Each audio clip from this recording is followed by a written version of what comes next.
दोस्तों, मैं मोहम्मद शादा। सऊदी अरब में बड़ी तबाही आई है। सऊदी अरब को नुकसान हुआ है।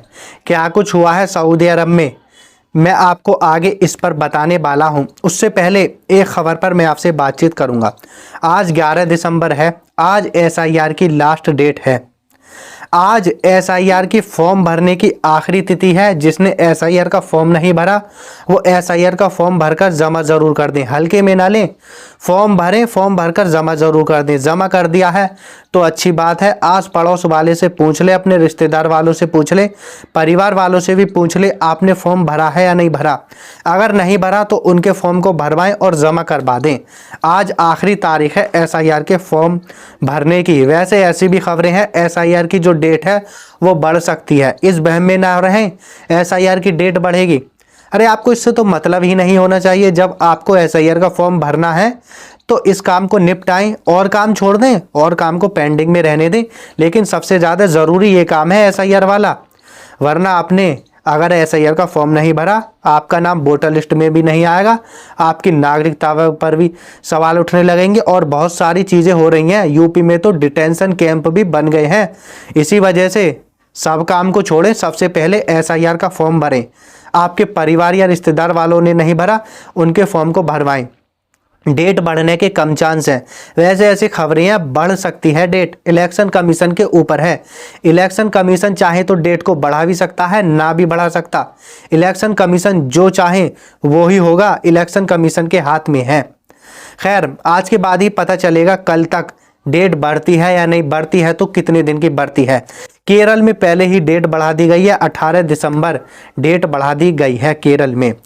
खैर, और भी राज्यों में 1 हफ्ते की डेट बढ़ाई गई है, लेकिन केरल में 2 हफ्तों की डेट बढ़ाई गई है। हो सकता है और भी राज्यों में और ज़्यादा डेट बढ़ जाए। इसके ऊपर ना रहें, आप फॉर्म जो है ज़रूर भरकर जमा कर दें।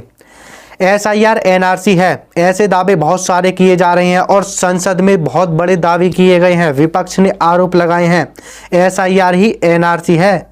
एसआईआर के जरिए एनआरसी को लागू कर दिया गया है। बहुत बड़ी बहस कल एसआईआर पर संसद में हुई। इलेक्शनों में बदलाव की बहस हुई और चुनाव सुधार की प्रक्रिया पर भी बहस हुई। बहुत तगड़ी बहस घंटों तक चली। राहुल गांधी ने अमित शाह को तो चैलेंज कर दिया, डिबेट कर लो, तुम इसी पर एक डिबेट कर लो। राहुल गांधी ने सीधा चैलेंज अमित शाह को दे दिया। कल के दिन संसद में बहस चली। आज भी ऐसी उम्मीद है तगड़ी बहस होने वाली है एसआईआर पर। हंगामा बहुत बड़ा हो सकता है।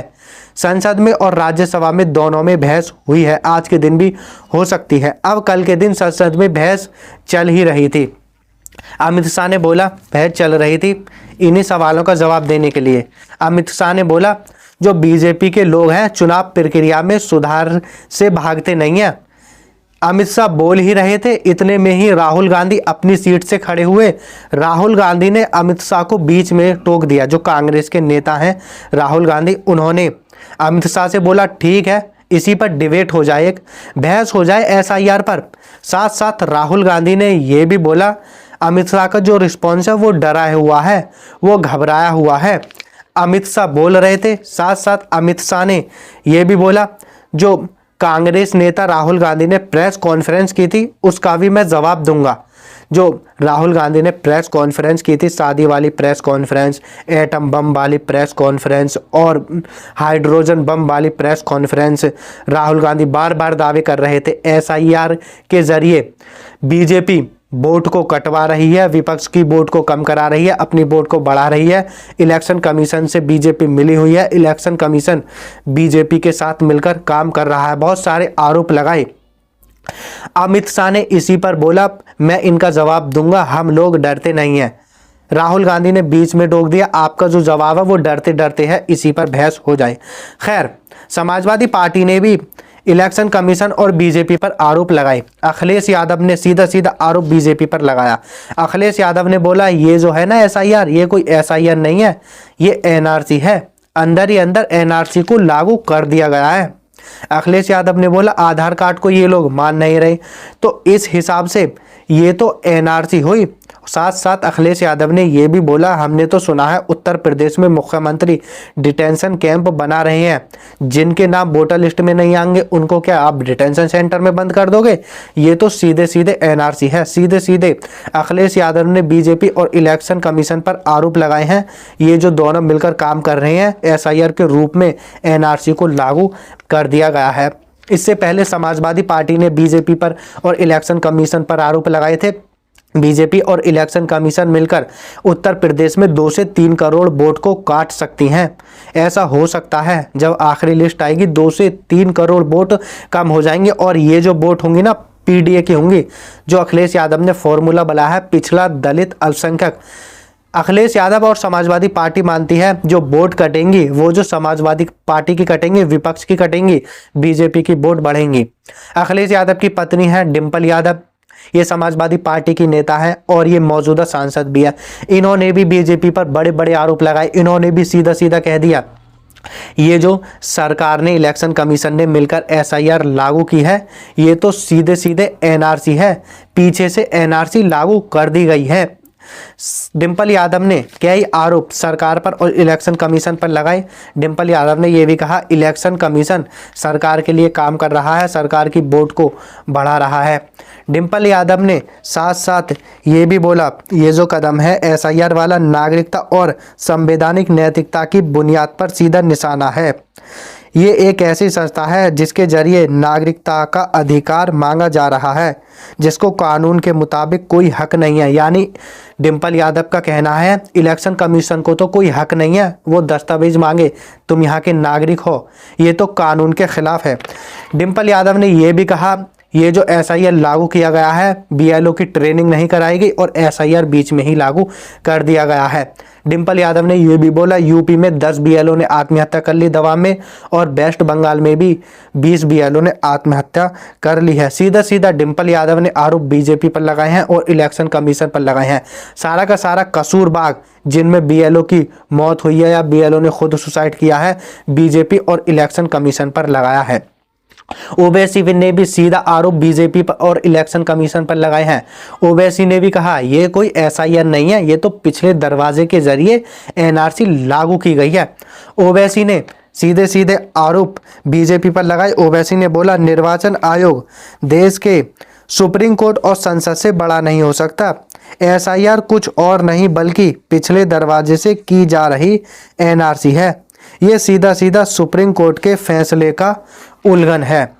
विपक्ष ने पूरी तरह से आरोप बीजेपी और इलेक्शन कमीशन पर लगाई। ये जो एसआईआर है कोई एसआईआर नहीं, सीधा सीधा एनआरसी है।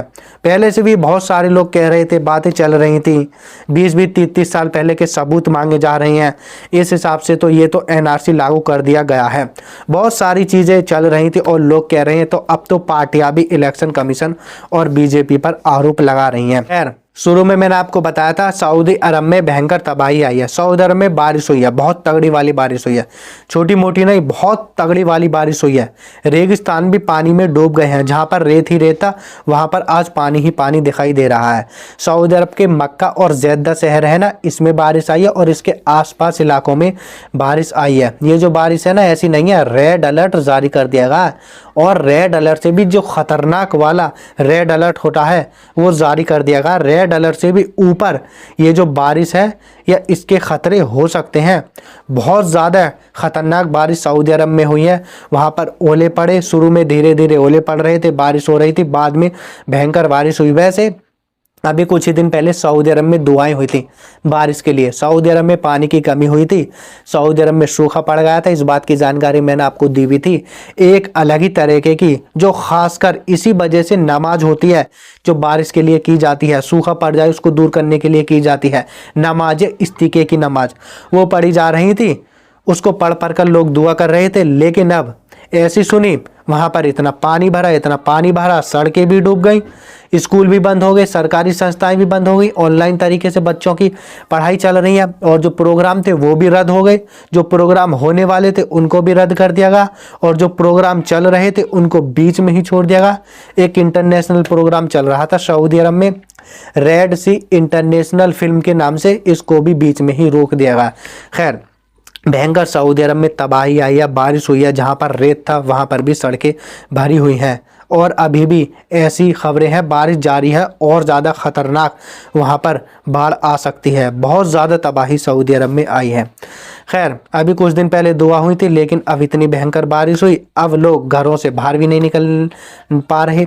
वैसे सऊदी अरब की सरकार ने लोगों को वार्निंग दिया, वो अपने घरों से बाहर नहीं निकलें, अपने घरों में ही रहें, ऐसे इलाकों में ना जाएं जहां पर नीचे हो, और नीचे के जो इलाके हैं उनको खाली कर लिया, कहीं ऐसा ना हो वहां पर ज़्यादा पानी भर जाए और लोग वहां के डूब जाएं, भयंकर बाढ़ आ जाए। इसी वजह से सऊदी अरब की सरकार ने पहले ही लोगों को निर्देश दे दिए, निचले वाले इलाकों में ना जाएं, अपने घर में ही रहें। खैर, आज की रिपोर्ट में इतना ही। इसी तरह की अपडेट के लिए चैनल को सब्सक्राइब करें, वीडियो को